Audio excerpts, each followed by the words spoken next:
Here to talk about it with us this morning is Christa Orecchio. She's a clinical nutritionist and founder of The Whole Journey. She's here to break it all down. So first of all, let's talk about the wheat back in the day, back with our grandparents in the 1950s and everything, compared to the wheat products that we have today, the difference between the two. It's a totally different food today. So the wheat that we're talking about today is post-1950. So nothing wrong with the wheat that our grandparents and great-grandparents had. What we've done is we started scientifically engineering it, so under the auspice of feeding the world so we could grow it 4 times faster, but we manipulated it so much that it's causing a litany of health problems. It's causing us to gain weight. It's causing more heart disease than ever, immune problems, and we need to get it out as quickly as possible. What is it about the wheat? I mean, this bagel just looks so good right now. What is it that's so addictive about it? You thought that was the good stuff. There's 3 components of this Frakenwheat, which is scientifically engineered. The addictive part is the protein in it called gliadin.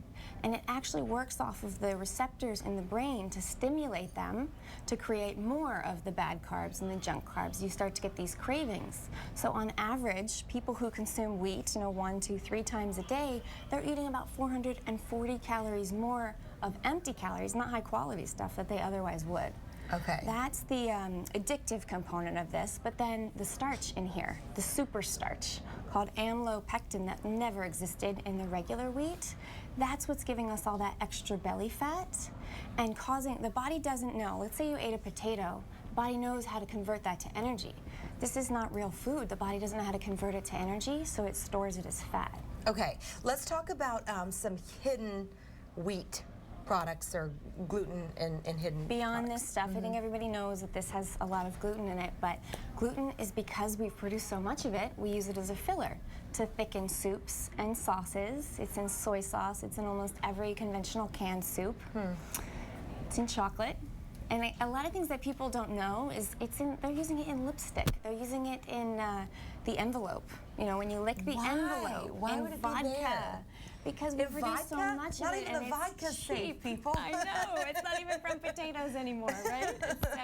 So you really have to look and find the hidden sources of wheat and start to go more gluten-free, especially with autoimmune disorders, because this stuff has 3 times the amount of gluten than the wheat in Europe or South America, which is causing such inflammation within the body, making immune conditions worse.